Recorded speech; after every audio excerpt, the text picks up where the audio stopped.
क्या भारत में बिक जाएगा सब कुछ? कोविड के बाद देश कंगाल हो गया है। आखिर सरकार सारी संपत्ति को बेच क्यों रही है? सर, मोदी जी देश की सारी संपत्ति को बेच रहे हैं, इसमें आपकी क्या राय है सर? देखिए, मैंने तो पहले ही कहा था जी, इसमें मोदी जी का हाथ है। ये भाजपा वाले सब कुछ बेच देंगे, देश बर्बाद करना चाहते हैं, कंगाल कर देंगे, देश के हाथ में ये कटोरा दे देंगे। ये नरेंद्र मोदी जी दिल्ली में जल विभाग को और बिजली विभाग को भी बेचने की तैयारी में है। दिल्ली की जनता, मैं कह रहा हूं, आपसे माफ नहीं करेगी मोदी जी आपको। एक सेकंड, फोन आ रहा है मेरा। हेलो, हाँ राखी जी, क्या बोल रही हैं? और राघव चड्डा का चड्डा उतार देंगी? अरे देखिए देखिए, ऐसा मत करिए, पार्टी की काफी बदनामी हो जाएगी इसमें।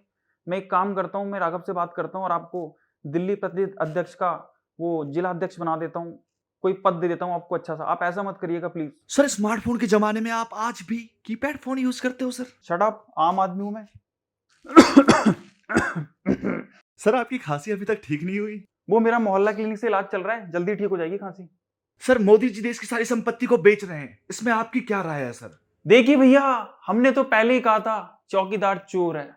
ये जो मोदी जी है, नरेंद्र मोदी की जो सरकार है, ये देश में सब कुछ बेच देगी, बर्बाद कर देगी देश को। हमारे देश ने जो 70 साल में संपत्ति बनाई थी, वो नरेंद्र मोदी जी ने एक झटके में बेच दी। ये देश को बेच के, मैं कह रहा हूं भैया, यहां से बाहर चले जाएंगे। देखिए भैया, मैं मोदी जी से एक जवाब का सवाल चाहता हूं। ओ सॉरी सॉरी सॉरी, मैं ये चाहता हूं कि मोदी जी बताएं, ये जो देश की संपत्ति को बेच रहे हैं, इस पैसे का करेंगे क्या? क्या अडानी अंबानी को देंगे या किसानों के विकास में लगाएंगे? देखिए भैया, हमारे जो देश का किसान है वो बड़ा परेशान है। अरे भैया, टाइम तो बताओ भैया, क्या टाइम चल रहा है? सर, 4 बज रहे हैं। अच्छा भैया, मैं चलता हूँ, नमस्कार। मेरा वो छोटा भीम देखने का टाइम हो गया भैया, मैं चलता हूँ। मोदी जी, जनता आपसे बस एक ही जवाब जानना चाहती है कि आप देश की संपत्ति को बेच क्यों रहे हो और आखिरकार आप इन पैसों का करोगे क्या? भाइयों बहनों, पहले मैं इंट्रो दे देता हूँ।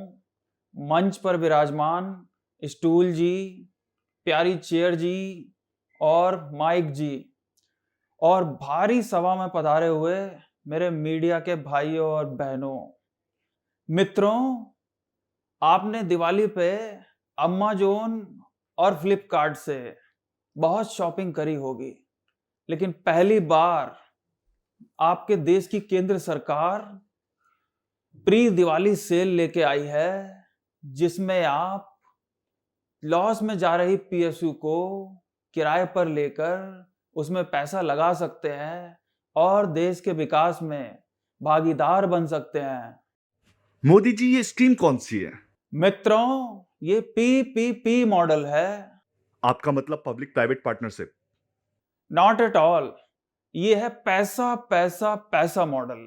इस स्कीम में हम सरकार की जितनी भी संपत्ति है उसको किराए पे देंगे और उससे जो पैसा आएगा, $6 ट्रिलियन, उसको हम देश के विकास में लगाएंगे, देश की आर्थिक व्यवस्था को सुधारेंगे। भाइयों बहनों, आप मुझे बताइए, बुरे वक्त में देश की संपत्ति देश के काम आनी चाहिए कि नहीं आनी चाहिए? बुरे समय में देश का पैसा देश के काम आना चाहिए कि नहीं चाहिए? बस यही तो हम कर रहे हैं। बुरे वक्त में अपने ही देश के लोगों से मदद ले रहे हैं। सर, राहुल जी कह रहे हैं कि आखिरकार आप चाहते क्या है? किसी को चाहना गुनाह है क्या? मोदी जी का स्टेडियम तैयार है, पेट्रोल की सेंचुरी लग चुकी है, सरसों के तेल ने भी डबल सेंचुरी मार दी है, इन्फ्लेशन चौके छक्के बरसा रहा है। अब बारी है मोदी जी के मास्टर स्ट्रोक खेलने की। लगाएंगे 6 ट्रिलियन का छक्का और करेंगे अनएम्प्लॉयमेंट और इन्फ्लेशन को आउट। कोविड के बाद से गवर्नमेंट ऑफ इंडिया की इनकम में बहुत बड़ा डाउनफॉल देखने को मिला है।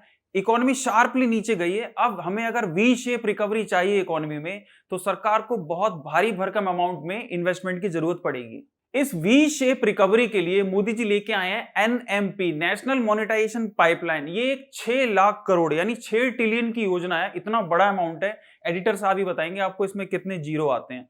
इस योजना के अंतर्गत सरकार उन डेड एसेट्स को, या फिर जो गवर्नमेंट के पास अनलिक्विड एसेट्स हैं, जिसमें सरकार का पैसा फंसा हुआ है, जो काम नहीं आ रहे हैं, इनएफिशिएंटली चल रहे हैं, उनको सरकार कुछ सालों के लिए, 20 या 30 साल के लिए लीज पे देगी और वहां से जुटाएगी 6 ट्रिलियन। तो सेंट्रल गवर्नमेंट अपने अनप्रोडक्टिव एसेट्स की एक लिस्ट बना ली है। जो एसेट्स किसी काम नहीं आ रहे हैं उनको लीज पे दे के लॉन्ग टर्म फाइनेंस गवर्नमेंट वहां से लेगी और इसके जरिए एक भारी भरकम रकम जुटा के लिक्विडिटी को इन्फ्यूज किया जाएगा इकोनॉमी में। इसमें आपका इंफ्रास्ट्रक्चर, एजुकेशन, एम्प्लॉयमेंट पे खर्चा किया जाएगा।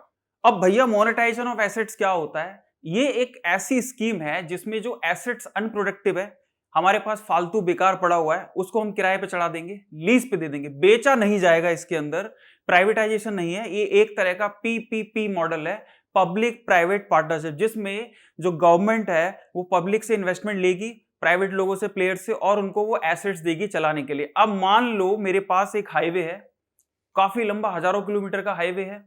अब मैं उसको अगर किसी को लीज पे दे देता हूं 20 साल या 30 साल के लिए, तो वो उस पे हाईवे पे अपना ढाबा खोलेगा, रेस्टोरेंट बनाएगा, मॉल बनाएगा, वहां से पैसा कमाएगा, और हमको क्या होगा, एक शुरुआत में मोटा अमाउंट मिल जाएगा जिसको गवर्नमेंट खर्च करेगी इकोनॉमी के ऊपर। $6 ट्रिलियन की जो ये रकम है, 6 लाख करोड़, इसको सरकार जुटाएगी अलग अलग सेक्टर्स को लीज आउट करके।